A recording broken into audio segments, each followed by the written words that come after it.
No, I'm not worried at all. I rely on God, Allah. So.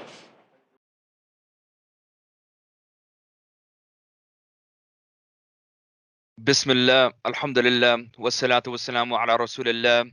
Assalamu alaikum wa rahmatullahi wa barakatuh. We'd like to welcome everyone to today's very special episode of the Life Haqq podcast.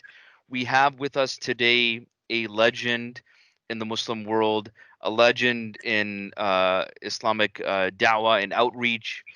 If you think I have experience in 20 years of working in Islamic outreach and whatnot, you can double that with this sheikh. And he probably has much greater experience in the Muslim world, and also not only in the Muslim world, but worldwide, because we're talking about over 80 countries. We're talking about over 75,000 people accepting Islam through the direct uh, efforts of the Sheikh. And he is definitely legendary from, I would say, multi-generational perspective, because people, I would say, from my father's generation to my generation, and inshallah we have a whole new generation of people discovering the efforts and the works of the sheikh. So without further delay, I would like to welcome to the podcast Sheikh Khalid Yasin. MashaAllah. Assalamu alaikum wa rahmatullahi wa barakatuh, Sheikh.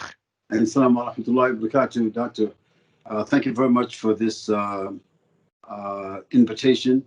And I'm very humbled by your comments. I personally don't think I deserve all of that, but I do appreciate it. And most of what you said is fairly accurate. Jazakumullahu Khairan, Sheikh, and we are honored to have you with us today.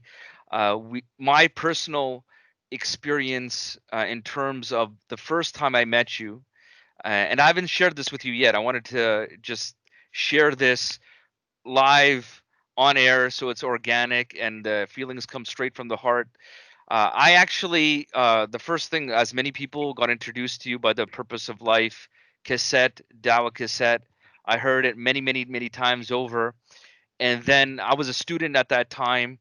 And then I heard, hey, across the country, Sheikh Khalid is coming to give a course and some programs. So I got on a 4-hour plane flight as a student. So we shelled out the money, got there, arrived. And Sheikh, I never saw a picture of you before that time. And you have a very powerful voice. And I thought I was going to see a man who was over 7 feet tall. You know what I mean? Because and like huge, because you, mashallah, you have a strong voice. And so when I get there, I was like, oh my goodness, like completely different from the voice that I had, but still very strong presence, very beautiful experience. And one of the things that I really appreciated was the fact that you had what I felt, and I still feel, a sincere, compassionate concern for people. That's what I felt, because a lot of speakers, because I've been in the, like, not as much as you, but I've been around. I've spoken with a lot of different speakers, scholars, du'at, motivational speakers, helped organize, been invited with. So I've been in these different types of gatherings. And one thing you realize is that a lot of people actually they don't really like people. You know what I mean? they, they don't like being around people, but you really like that. You would give a lecture, you would talk, and then you would have handlers around you, and you would kind of put them to the side, and you would want to actually engage with people. And I appreciated that back then, as I do today, especially when you're making time for us, because I know you're very busy. And for you to do that again, it shows that you care about what you are doing, which is a very hard characteristic to find. So, my first, what I want to discover from you and what I want to talk to you about is that how did you develop such a strong voice? Like, what from your background? Like, was it some of the challenges you had coming up?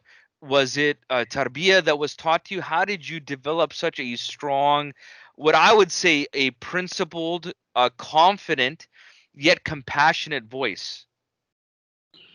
Well, um, it wasn't academic. That's what I can tell you. Um, I didn't go to a voice school, or I didn't go to for speech or diction. Um, it's something when God gives you a gift, even if you don't know you have the gift, Mm. it's just a gift. And some people have a gift, but they exploit the gift, and later on in life they lose it.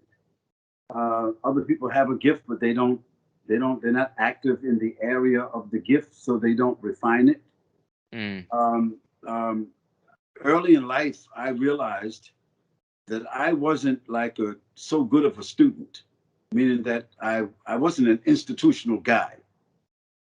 And I don't mind sharing this with your audience. I grew up in an orphanage, even though I wasn't an orphan.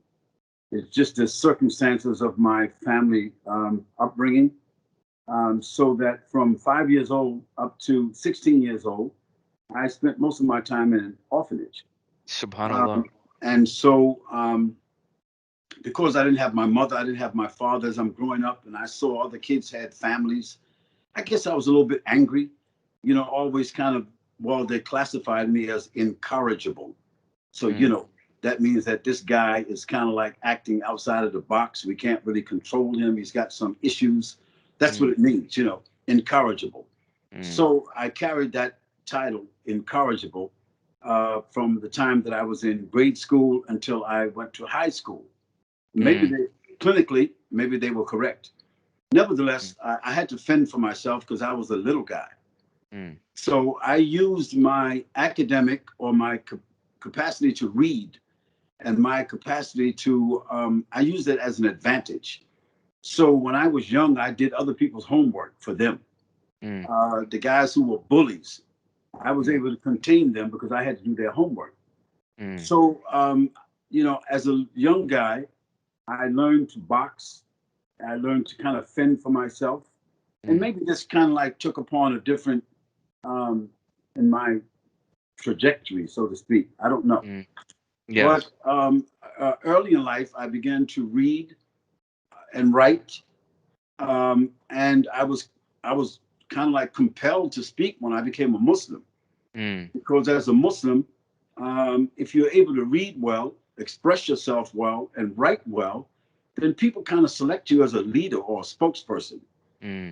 So I was thrown into public speaking without any training. And so I guess at 22 years old, I was already an imam. I wasn't mature, certainly, or experienced, but I kind of started to fit into the role of being the public speaker, the commander, the executive, the manager, the all the things that's expected of a person who's the imam. Well, I developed those traits, I guess, that by the time I was 30, because of being an avid reader, not just a reader of books, but an avid reader of people, having that Brooklyn, Harlem survival instinct, able to find my balance whenever I went among people of different backgrounds.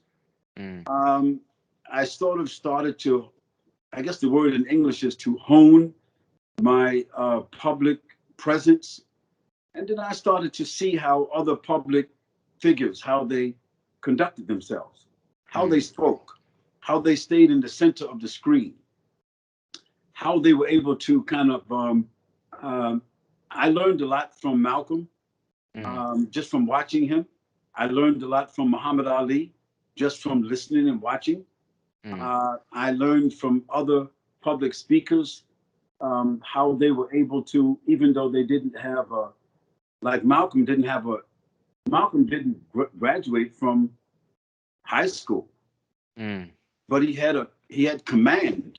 Yes. Whenever the cameras were turned on, he just had command of that room. That was a gift that God gave him. He learned over the years how to be a public speaker, how to command his voice, his audience. Well, I didn't try to do it. It's just that, I don't know, some people are gifted in sports.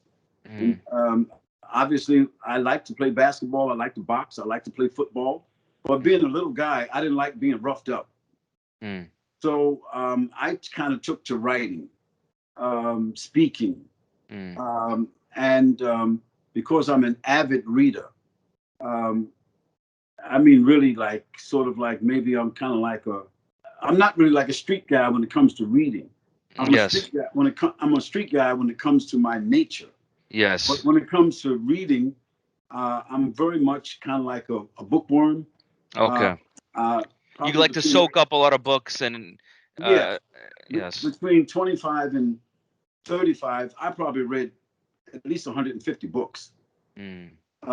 Mostly mostly biographies, Mm. historical books, books about about civilization, about society, about government. And so by the time I was 35, I had probably a much better grasp Mm. of social, political, geographical, political subjects than most guys my age. Mm. And so that may have contributed towards this ambiance that Mm. people develop. You know, so many people Yeah. told me that's what you said. Sheikh, I Yeah. thought you were much taller, you Yeah. know, much bigger guy. Yeah. But that's just not it. Yes. Sheikh, there is so much rich history you have in your background.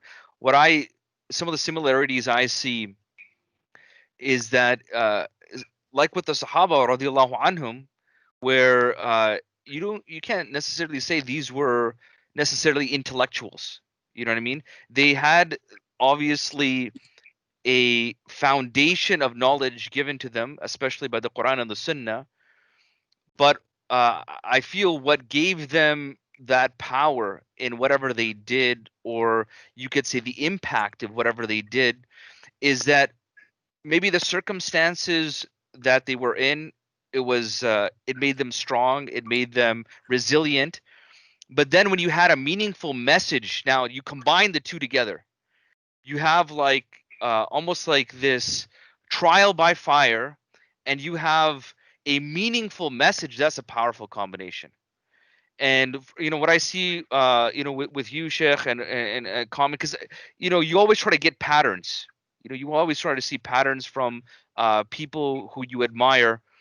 And what I see is that one pattern that I can detect is that people, when they go through like a hardship, it gives them like an ability to have certain quality and characteristic traits. But if you combine that with a meaningful message, with a higher purpose, with a mission that is more than just themselves, that's how they are able to give an impact. Because as you mentioned, there's people who can speak very well.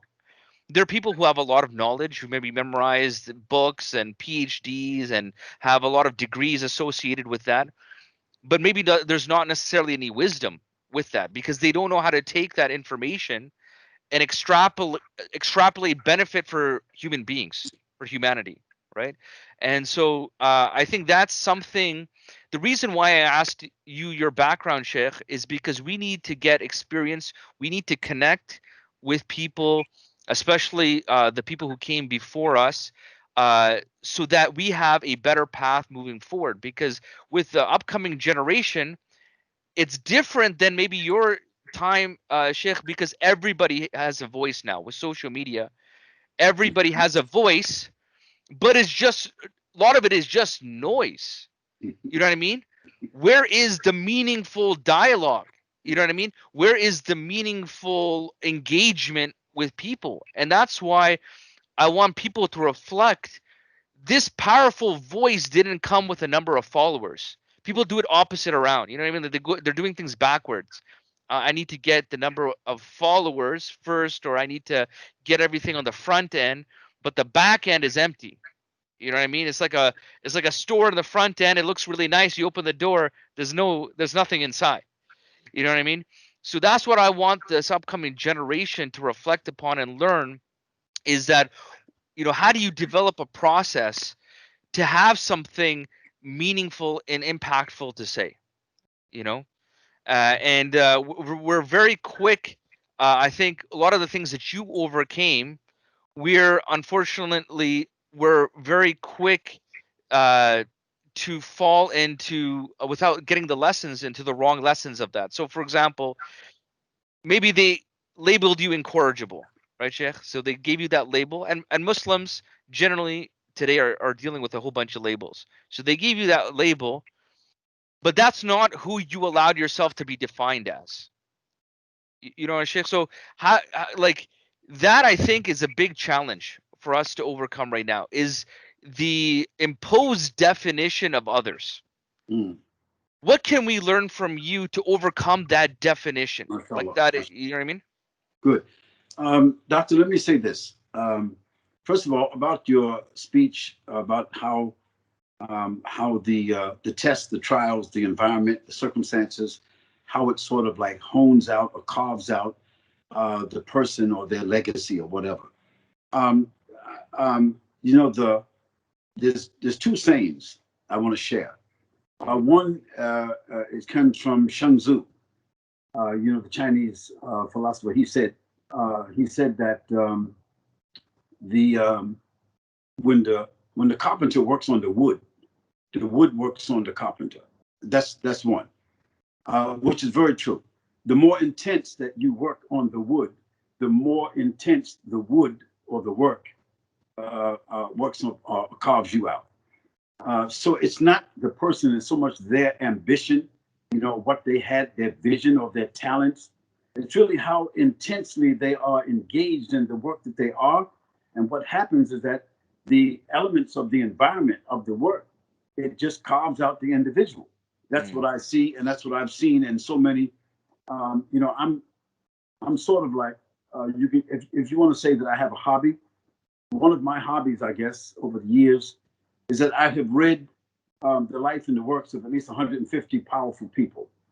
I do it by synopsis, of course, you know, because you can't get the details of 150 powerful people. But I read their life, and after that, I do a summation or a synopsis of their life. And, you know, sometimes when you read somebody's life, you read some things that kind of counteract or contradict what they were known for. But then you have to learn to extract the best and leave the rest. That's what you have to learn to do. Otherwise, you don't get the full lesson.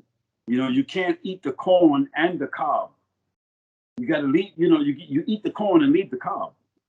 So in talking about people, and you have to learn to do that. That's number one.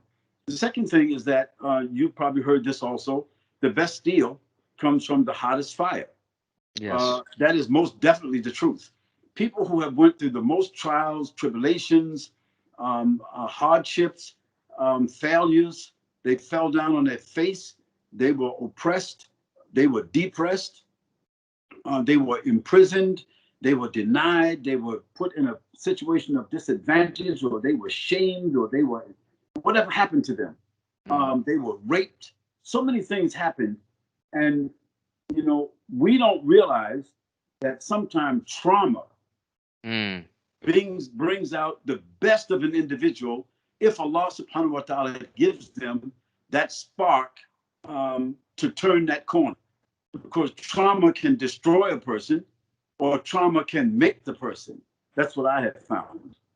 You know, I like to use an example, and I don't want to dominate too much on my end. But you know, this COVID-19 trauma, this global trauma, brings to my mind the ayah Allah subhanahu wa ta'ala says, "A'udhu billahi minash shaitanir rajeem, wa ma ya'lamu junud rabbika illa hu." Nobody knows from where the hidden armies of Allah comes from.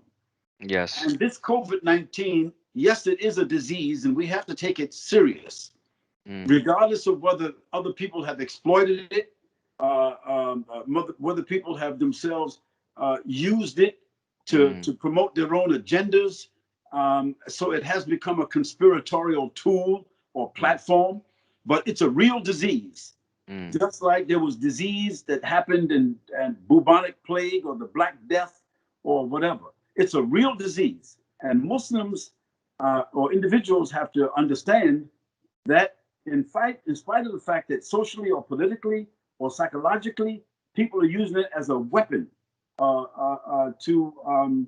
their advantage, whether it's the Gates Foundation or whether it is the or other types of people.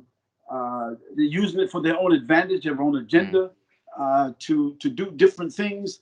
But it is from the plan of Allah. And when the plan of Allah is in action, the people on the sidelines can use it in different ways. But it's not going to it's not going to overcome or derail the qadr of Allah subhanahu wa ta'ala. And so this COVID-19, what I realized by being in solitary confinement, I mean, I decided myself as a 74-year-old person that I would be better advised to look at the medical issues and warnings and protocols and take my precautions, because they say that older people have compromised immune systems. And so if you got high blood pressure, if you've got this, if you've got that, you're more likely to succumb to the disease. So I decided to go into voluntary isolation. So from early March, even up until now, I've been in sort of like voluntary isolation. It wasn't easy. Being a person that moves around the world and a person being very social, it wasn't easy for me to do that, to be literally in a high-tech cave, you know what I'm saying, for 5 months. But to be very honest with you, Doctor, and your audience, I did more work on myself, and I did more work towards my legacy in 5 months than I've done in the last 3 years. So the COVID-19 for me was a fortune from misfortune. Yes. And so the realization of that came to me in the middle of writing the book. So what happened, and I don't mind sharing this also, a group of sisters from Edmonton, Canada. Seems like good things come from Canada from a virtual point of view, you know.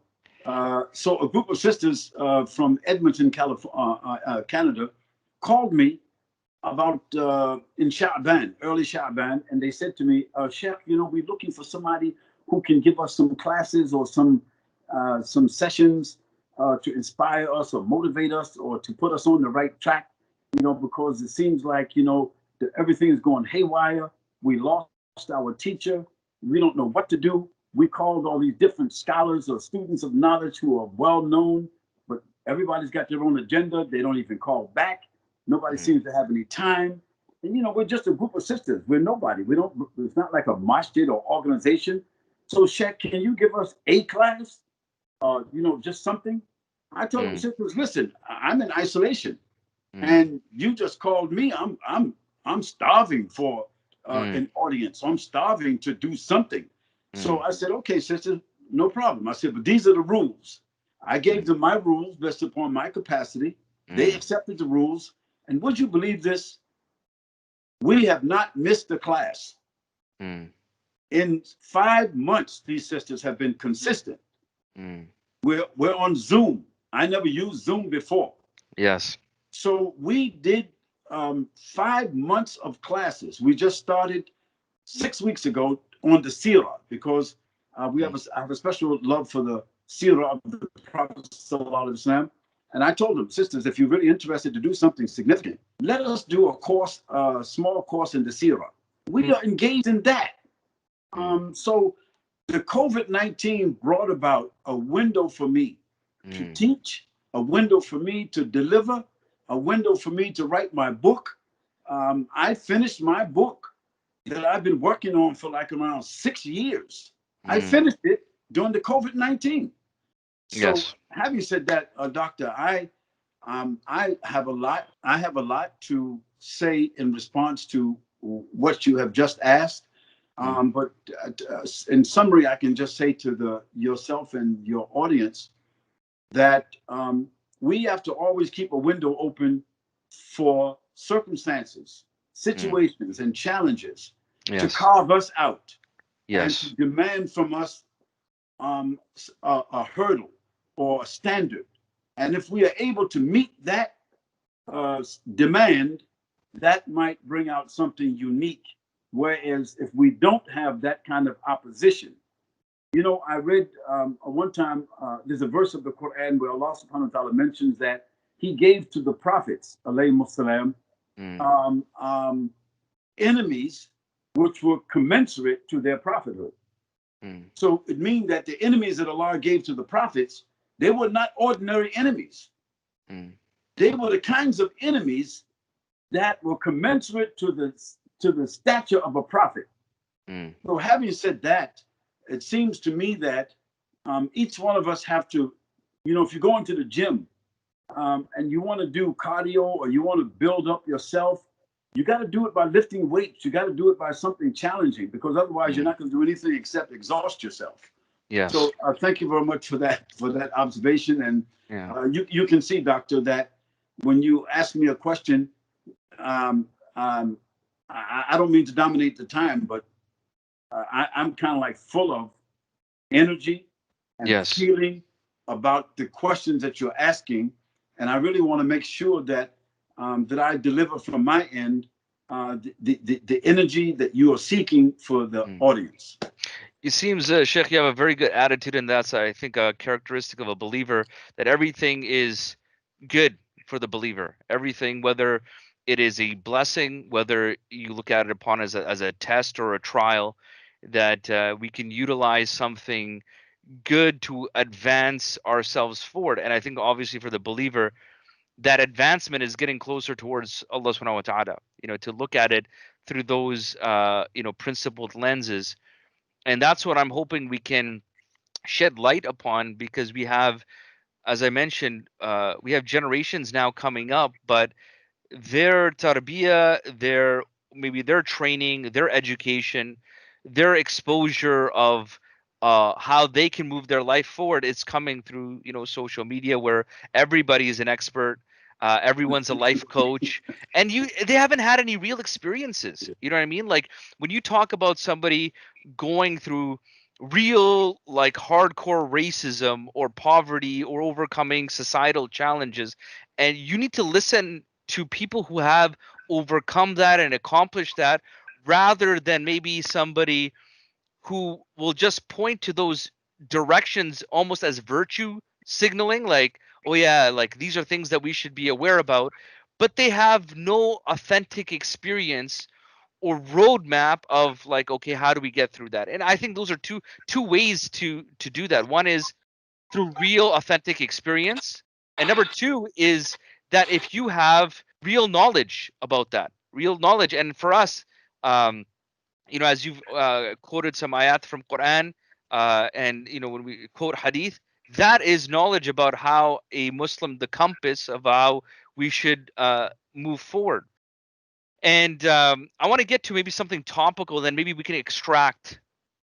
So let's just take this as a case study, and then maybe we can take some of your experience, because I'm sure you've dealt with media a lot. You've dealt with a lot of the challenges within the communities. So there's a MSNBC broadcaster. She has her own program, Joy Reid. I don't know if you've heard of her before. Yeah, I've heard of her. Okay. So just a few days ago, she equated radical Trump supporters to the way Muslims act. So Joy Reid, she's an MSNBC broadcaster. She has her own program. She equated Trump supporters with the way Muslims act. Okay. And so a lot of people were critical about what she said. I would say it was a tepid response based on how she characterized the whole Muslim world. I felt it showed a lot of animus towards Muslims and Islam in general.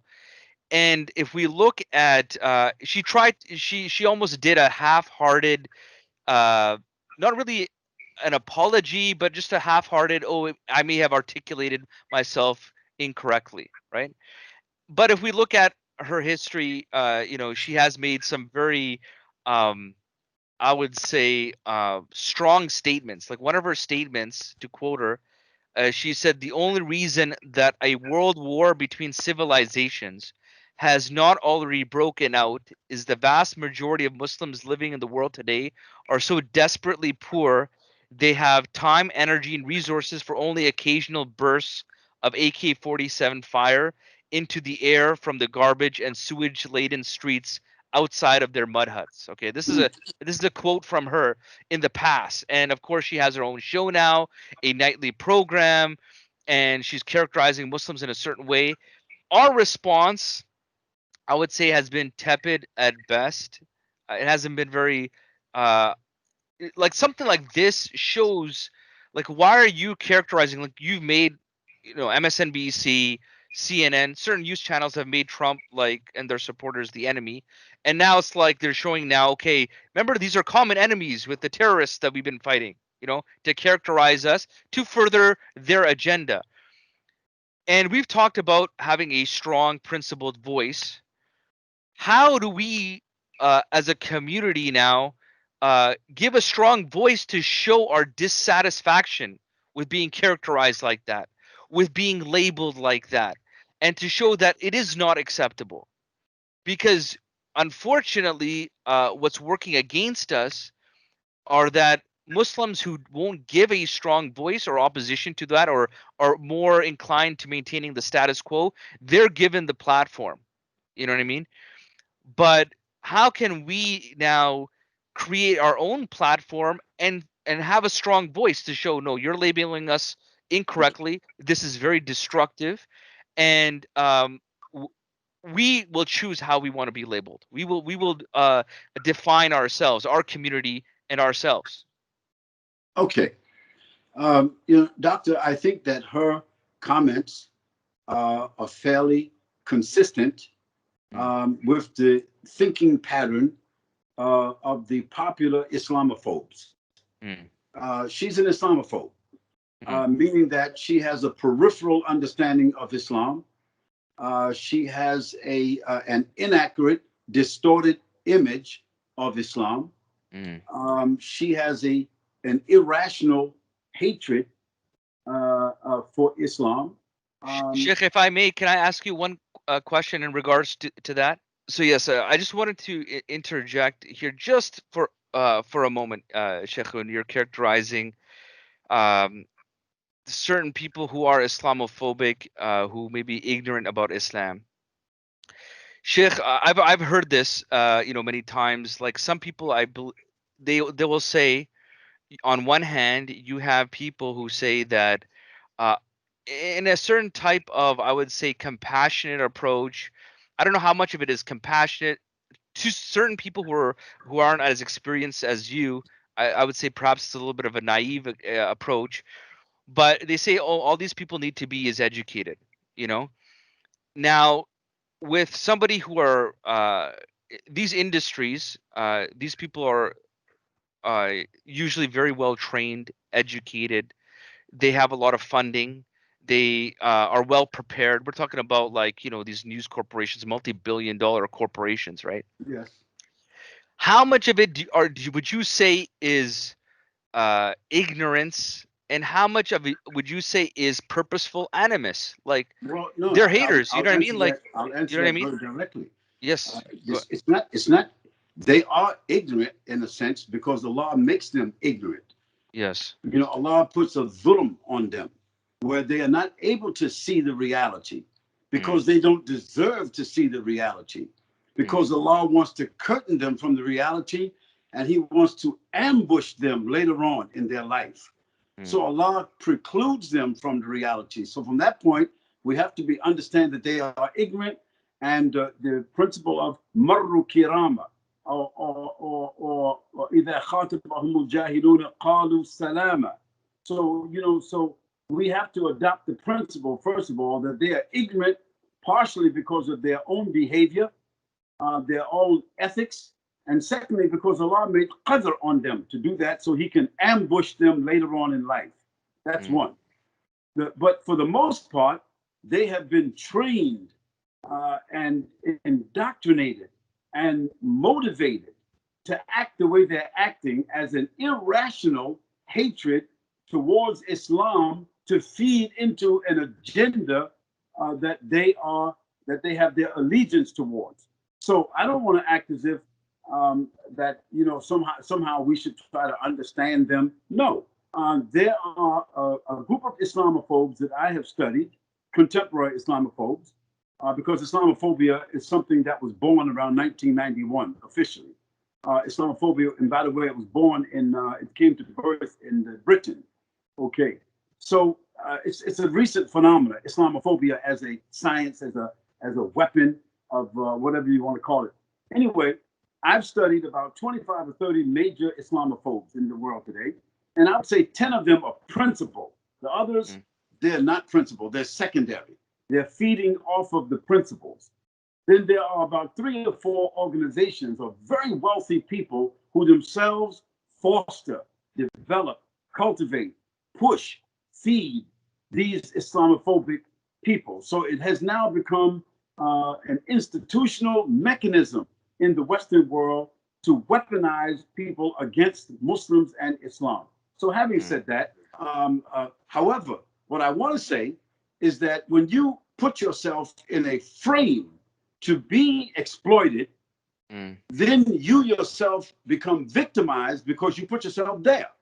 Unfortunately, most of the Muslim world are acting in the way exactly how she has articulated them. Now, if I'm a non-Muslim, educated individual, or without global exposure or whatever, and I see the pictures of Muslims, how they react, and this is the issue. Muslims are not responding to issues. For the most part, Muslims have been trained or indoctrinated by their culture to react to issues. So what are their reactions? They're almost just like what she said. To be very honest, when people say things about Muslims, I have to be honest enough with myself to know that even though I'm a Muslim and I am insulted by what they say, a lot of what they say is very accurate in terms of what we see. Like for instance, if somebody said something about the Prophet Muhammad sallallahu alaihi wasallam, like in Denmark when the cartoons came out, the way that Muslims reacted was really an overkill. I mean, you first of all, we don't need to defend the Prophet sallallahu alaihi wasallam. That's number one. The companions of the Prophet sallallahu alaihi wasallam defended him on the battlefield. They defended him when people were physically stoning him. They did their best to do that. But they did not defend the Prophet sallallahu alaihi wasallam in the sense of people's accusations or their insults or their plots. They didn't do that the way we are reacting today, because they understood from the Prophet sallallahu alaihi wasallam, they understood from the revelation that really wasn't necessary. Allah subhanahu wa ta'ala will protect his religion, Allah will protect his prophet, Allah will protect the message, Allah will protect Islam, and that we Muslims, it doesn't really require a human element to kind of like give respect to Islam. So what did Muslims do when that situation happened with the Muslims? Want to kill, they want to burn the churches, they want to burn the embassies, they want to burn the flag, they want to kill Kafirs. Why? Because this is a very elementary reaction that children do. So it was not intellectual, it wasn't a response, it wasn't that let us analyze why these people said that. And I could give you an example of, in my own life, what happened. When those, if you don't mind, Doctor, I don't want to take up too much time, but I just want to give you an example. Go ahead. When those, insults, those cartoons came, I realized that the cartoons was just something in Europe which is called satire. And satire is an intellectual way of poking fun at the king or the rulers or the hierarchy that has become acceptable in Europe. You can use satire or comedy, but you can't say it directly. It has become acceptable in European, in the modern world to talk about Trump, or to talk about the government. But you don't do so directly, because when you do it directly, you wind up in a situation like the WikiLeaks guy. You wind up in a situation, because now he's doing it directly, overtly. Okay. So when I saw that, I was in Mecca at the time when it happened, and all the imams were given the order by the government to talk about this issue, and to say we have to black label we have to boycott all the goods coming from, was it Denmark? We have to boycott all the goods coming from Denmark. We don't want to hear anything about them. Their country is this and that, and blast them, and how they're talking about Islam and about our Prophet Sallallahu. And I heard my teacher give a talk like that. And I asked him afterwards, listen, is that your personal feeling? Did you research the country of Denmark? Do you know the status of the attitude of the government towards Muslims? Do you know about the Muslims in Denmark?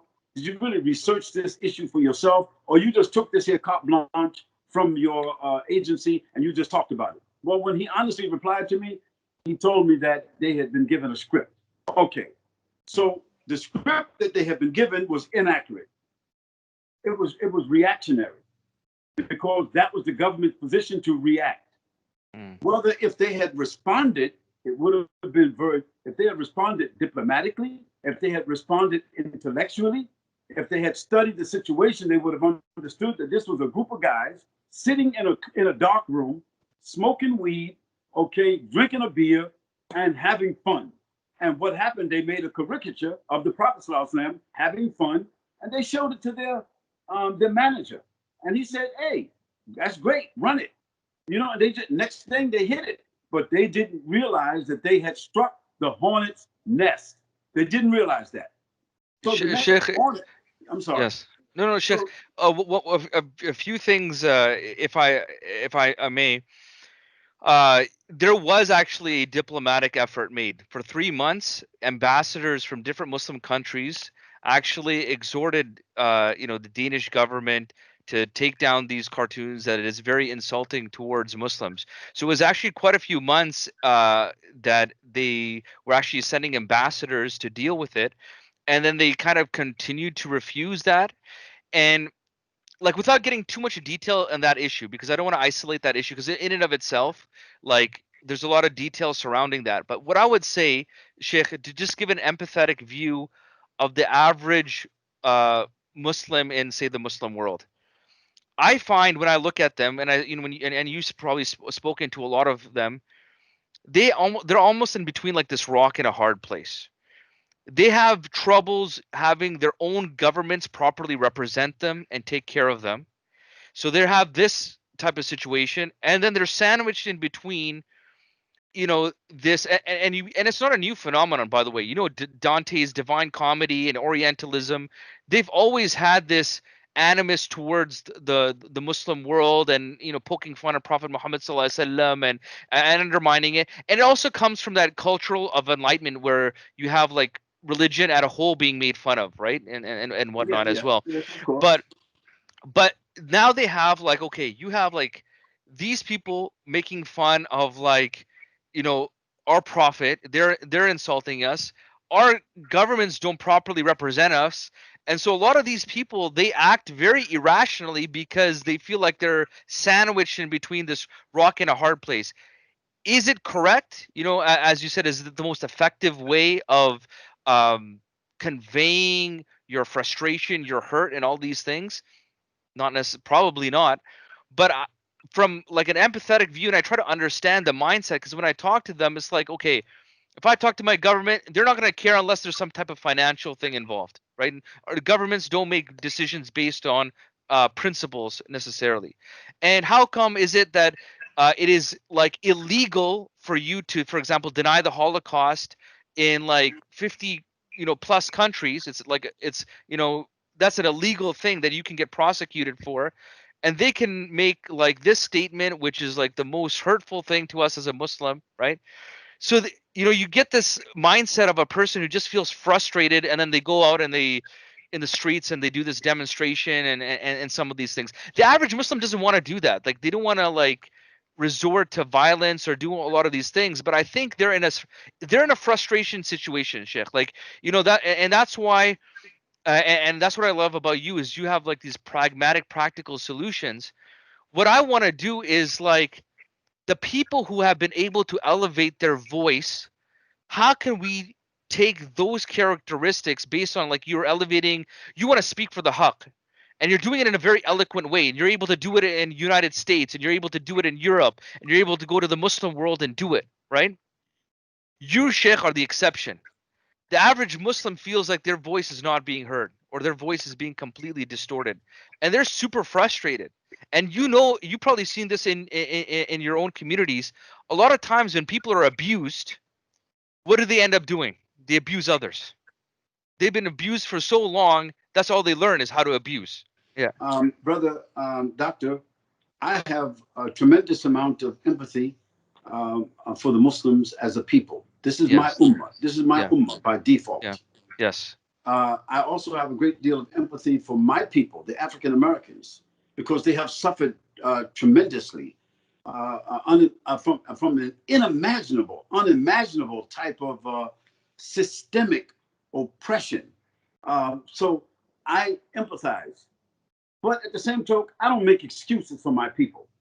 And I'm not making excuses, you know, something for the ummah and their behavior, because they have tools that they have access to be able to modify their behavior, to correct their views, to be able to elevate themselves and to act in a civilized way. But they refuse to do so. Now, it's a part of their culture. The culture says, if somebody says something to you don't like, beat them up, drag them through the streets, blow them up, shoot them. If it's a woman, she's gonna marry somebody that you don't like, kill her, put her in the house. I mean, I have seen some things in the Muslim world that if I were not a Muslim, I don't want to say if I were not. I'm just going to say, because the Prophet said, don't say woulda, coulda, shoulda. We don't say that. You know, Yes. I'm saying that if I were not given the gift that Allah gave me, the resilience Allah has given me, allowed me to see things from the mountaintop, so to speak, I would have left Islam a long time ago by seeing the Muslims. We can make an excuse about their behavior. We can make an excuse about their being sandwiched in by conditions. But guess what? The Muslims today have no more, they have not suffered any more than the Prophet ﷺ and his companions suffered. You know, maybe their suffering was a bit more, we can call it like from a point of something being small and something being on a larger scale. Okay, the suffering of Muslims is on a larger scale because of social media and telecommunications. And, you know, the suffering of the Prophet ﷺ and his companions was on a lesser scale because it was reduced to the peninsula of Arabia. But if you look at the intensity of the suffering and the challenges that they followed, that they faced, it was greater, and they had less, and they acted more dignified because they followed the orders and the advice and the example of the Prophet Muhammad ﷺ. Now here we are, we've got volumes of books, we've got ulama, mullah kabir, you know, we've got all kinds of scholars and teachers, and we've got mosques and institutions, and we've got tens and thousands of books in every mosque, and then we've got Google, you know, we've got iPhone, we've got Samsung, we've got Netflix, we've got all kinds of tools to expose us and educate us, but we don't use it. That's what I saw in the Muslim world, and I see a resistance in the Muslim world towards mainstream thinking. You know, thinking the way the world thinks. I don't mean the culture of the world. I don't mean the underculture of Europe, the underculture of America. I don't mean the underculture, the subculture. I mean mainstream thinking about human ethics, human conduct, human behavior, how we should act, what's right, what's wrong, what's acceptable, what's non-acceptable. There is a resistance in the Muslim world, a great resistance just towards having decency and having the ability to, to open your mind. You know, the Muslims tend to be, because of the culture, you know, I call, and let me give you the scenario. I call the scenario culture being inside the prison. I mean, Islam being in the prison of a culture, or Islam being in the passenger of Muslim culture, so that when you drive up, people are not seeing Islam. They see a wrecked car. They see, you know, some smell coming from the car. They see whatever they see. It's not Islam. It's the vehicle of the culture. So when you get out, or I get out of the car, and we happen to be educated Muslims, already the bad impression has already been made by the vehicle. And so for me as a Muslim, to be honest, when I'm traveling around the world, a lot of times I am embarrassed, okay, to be associated sometimes with the culture of Muslims. And let's separate things clearly. Muslims are separate from Islam. Muslims are a part of Islam by their profession, their connection, by their sincerity, and I'm never going to condemn people.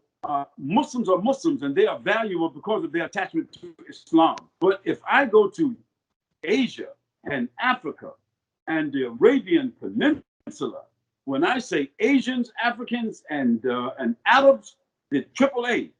I am talking about the fourth A, America, but I'm talking about the triple A. So sometimes I am really embarrassed by having to answer for some of the profile, the social, intellectual profile of Muslims in the world today and how they react and respond to issues. Let me use another example. The Japanese, a bomb was dropped on the Japanese in 1945, Hiroshima, Nagasaki. Literally 40% of their entire civilization destroyed. What kind of a trauma? They could not expect it. No one announced this bomb and what it could do. It was just dropped on them, right? 1945. Okay, fast forward. Today, how has Japan recovered from that trauma?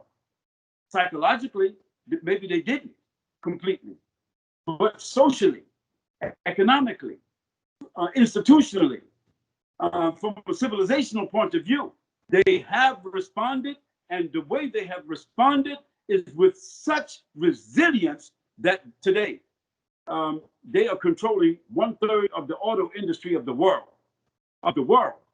Secondly, their technology is within the top 5 of the world. Their technology, their industries are within the top 5 of the world. Their economy is of the top 5 in the world. So, but is material progress the best benchmark to gauge? No, it's not a complete benchmark, but it's an indication. And I'm a student of the because if you look at it socially now, like for example, Japan, say if we look at socially, they have one of the highest suicide rates of the developed world. If we look at elderly neglect, like they have services now that provide for elderly people who've been neglected to just remove the body and clean the facilities. Like you know what I mean? So like that's the other side. I'm not using. Yeah, I got you. That's not using just the material progress. I'm saying that they were able to be resilient enough to bounce back. So let's not use that part of it. Let's use this part of it. I'm saying that for some reason, and human beings, we are sensory individuals, species. We look at things, we feel, we smell, we taste things, and that's how we say something is refined or it is not. It's not just that we look behind and say it is refined. And I do agree with you. I understand those problems that exist in China and those problems that exist in Japan. I'm just saying the mainstream world, why haven't Muslims and their governments, why haven't they been able to move forward, to have progress, to be in the mainstream competition? Why are the 170 transnational corporations of America, why are they planted in the Muslim world like as a dominant industrial force, and that Muslims are not able to compete with that? Why is that? So it has something to do. It has something to do with the cultural fixation or the cultural stagnation, okay, of the Muslim world. Now, I'm not blaming that on the Muslims themselves. I'm blaming this upon the leadership. I'm blaming this upon the so-called intellectuals. I'm blaming this upon, you understand me, the so-called, how can you say that, the more responsible people. And I do understand also that the Muslim world, as I have seen it, is more repressive in some of their behaviors against their people. We look at we look at the Muslims as oppressed from the outside.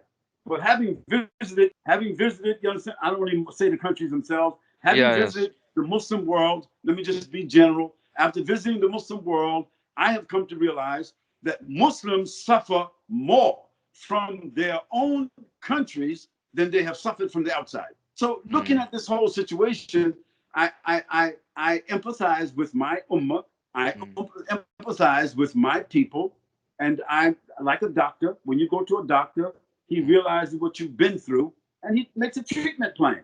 And at a certain point, you got to dismiss all those subjective issues of why into developing what you need to do to move forward.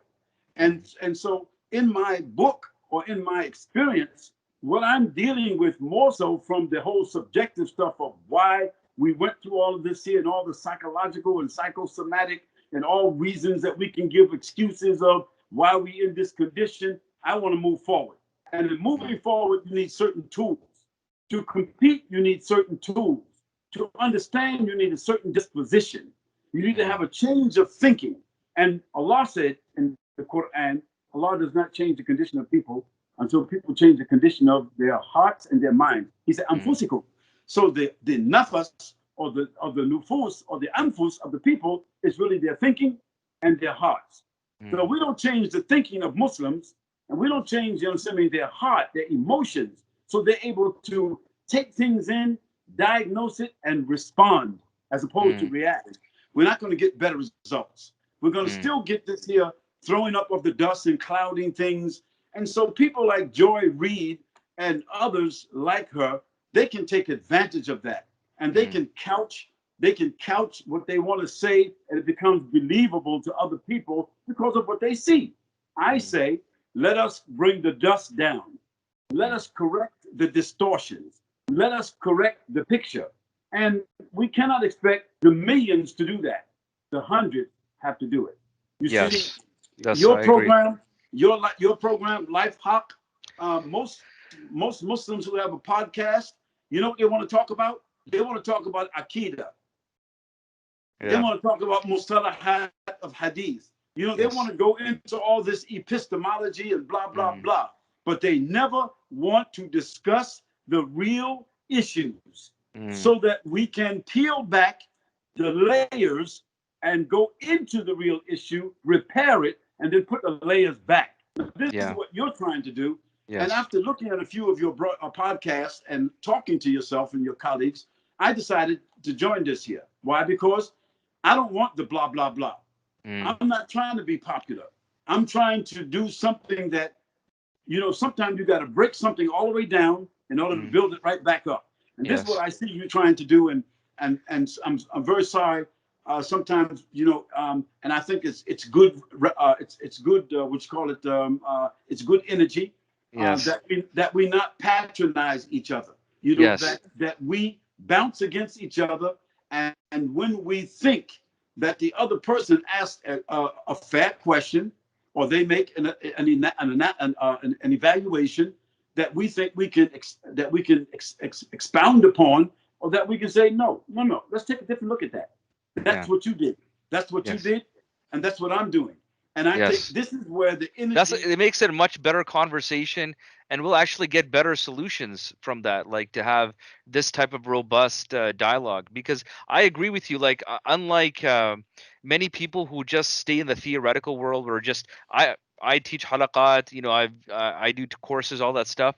But I think the difference with my experience is that we do on the ground work, community building. So we do things like whether it's like personal development with real people in real time, in the masajid, in the schools, you know what I mean? So it's not just about leaving education, but the practical and pragmatic implementation of that. And that's why from that perspective, I always try to empathize as, okay, what is the person's perspective? Why have they arrived to this point?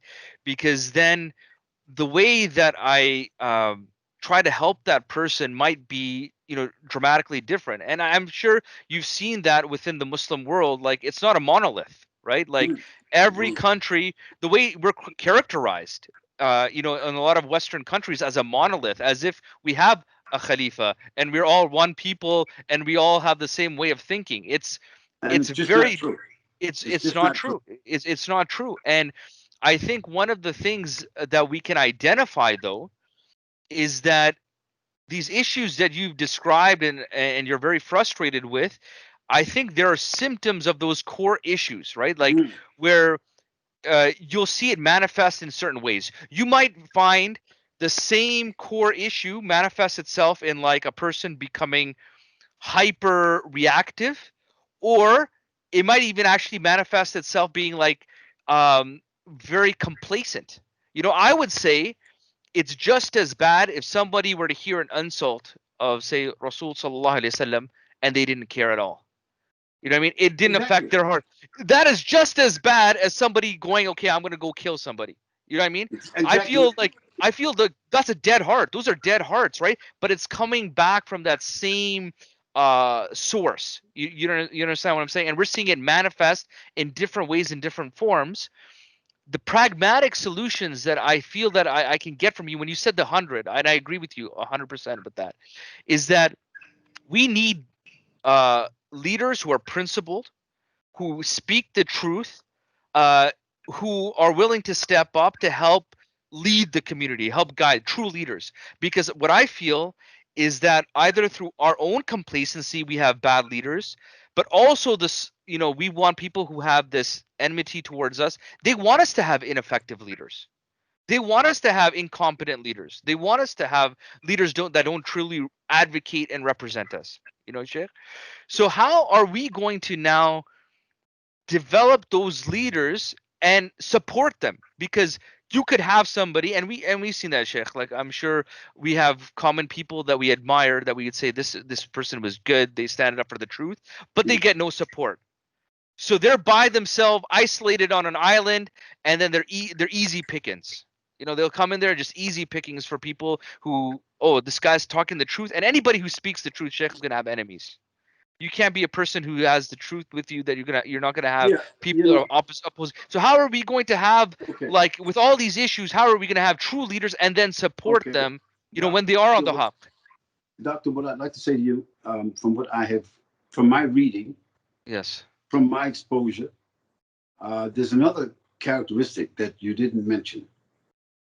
It's called willingness to take the risk. Yes.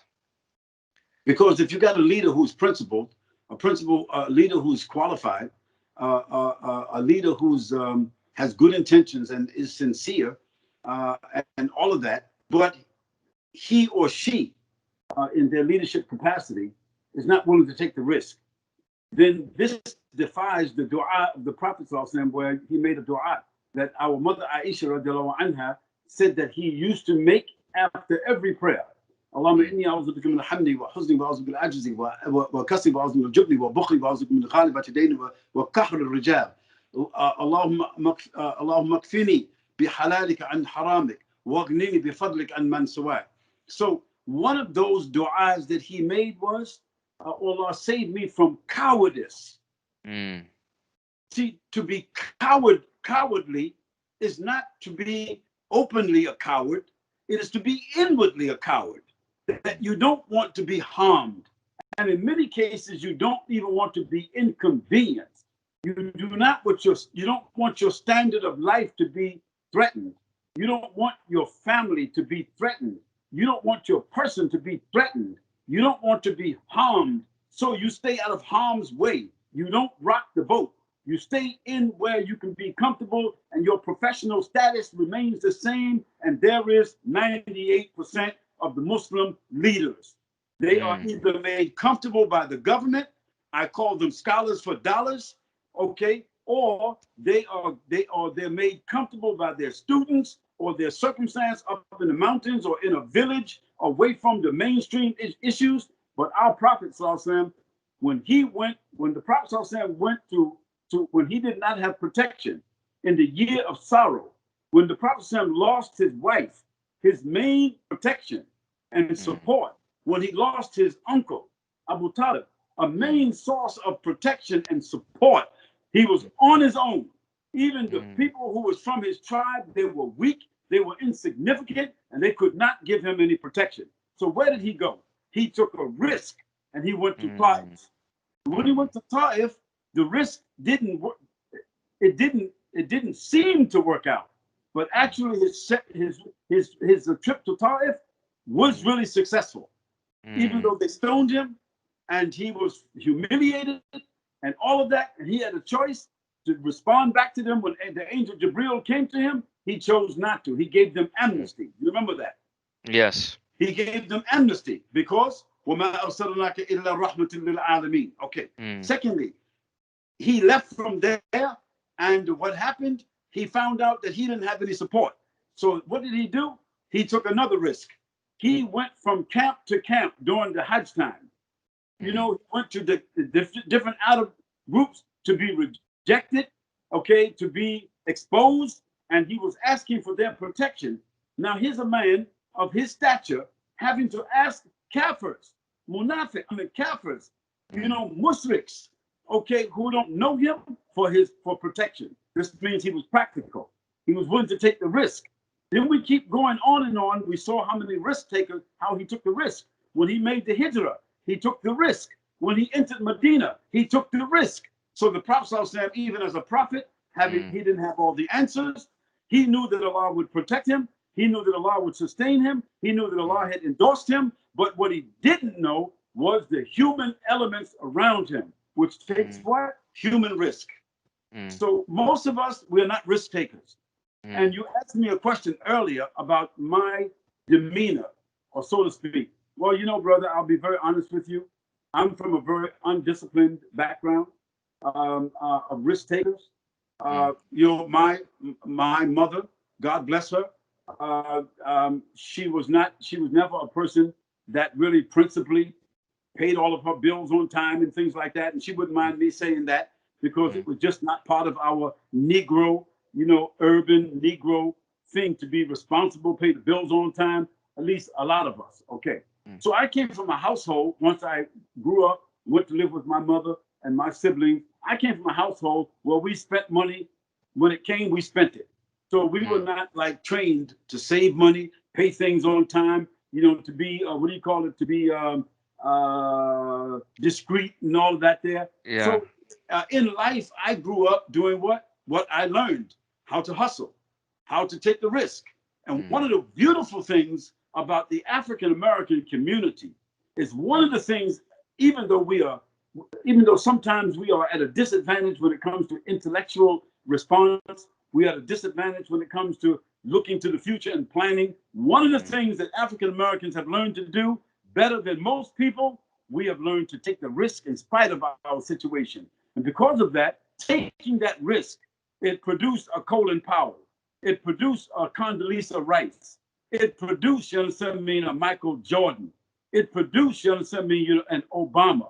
It produced an Oprah Winfrey. It produced these people because inside of them, God gave them the ability to be resilient and to take the risk. Other people, they don't take the risk. And because they don't take the risk, they don't get the reward. You don't get the trajectory. Yes. That's what it is. Yeah. So look, Doctor, what I want to say to you and say to your audience is that we're living in a time where we really have to be reflective. We can't be, first of all, we got to be global, like technology suggests. And Muslims are not global. You know, I go on Facebook Live every other day, and I'm reaching on an average of 56,000 people in 2-day period of time. I have a footprint of about 350,000 people over the years. I don't know how to use it. I don't know why it happened, but that's what it is. But you know what I'm finding most of the time? While I'm giving my talk, people are just texting. Oh, how do you feel, Shaykh? Oh, Shaykh, may Allah bless you, Shaykh. Oh, Shaykh, or they're asking me questions that have nothing to do with the talk that I'm giving. This means that they're not accustomed to being global, to be disciplined, to plug into what's being said. They're being reactionary. They're reacting to or they're being opportunists. They know that I have a large following or viewing, and what they want to do, they want to be seen. They want to be heard. They want to patronize, whatever it is. And so what that does is it subverts the concentration of what we're actually doing. And this is what we're up against. We're up against people who are Muslims, who are undisciplined. We're up against people who are entrenched in their culture. We're up against people who have been indoctrinated by various subcultures of the Muslim world.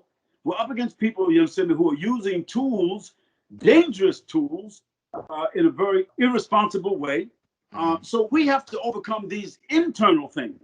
You and I and others who may be part of that 100. We have to overcome these internal things if we really want to repair our image, and if we really want to set up a platform where we can be effective against people like Joy Reid or Robert Spencer or the other haters who are burning the Quran or ripping the Quran and eating the Quran and talking foolishness and really being really despicable in their behavior towards Islam. We have to go up another notch. And so I've decided that I'm not responding to those kinds of people through a podcast, because all I'm going to do is provoke them. But if I have 5 or 6 or 7 people of your caliber, and we do a concerted, you see, approach to these people, we can shut them down. We can significantly address what they're saying, because we can get our message across without provoking them and without creating a whole lot of dust and distortion in the air, because we have the intellectual, we have the educational, we have the cultural, we have the global capability of understanding what we're talking about and what we're dealing about that will serve the interests of the Muslims and serve the interests of the non-Muslim world. I'm glad. This is a very poignant question. You know, there's an element in Islam which has been eviscerated. It's been politically, surgically eviscerated from the Muslim consciousness and thinking in order to make them impotent, ineffective, divided among themselves, and locked into culture. This is called jama'ah. Some of these people, when you bring up like an Islamic centric view of something, that's actually looked upon as something negative. Oh, you can't look at it from an Islamic centric point of view. You know what I mean? You have to, like, you know, that means you've identified yourself as a Muslim, whereas you need to identify yourself as like a regular citizen. But that, you know, you can't separate that, because we're going to look at justice issues through an Islamic lens, right? I'm really enjoying, by the way, the conversation. It's very good. Alhamdulillah. Do I feel that the New York police are providing enough protection, or do I have to have protection of my own? I look for protection from Allah.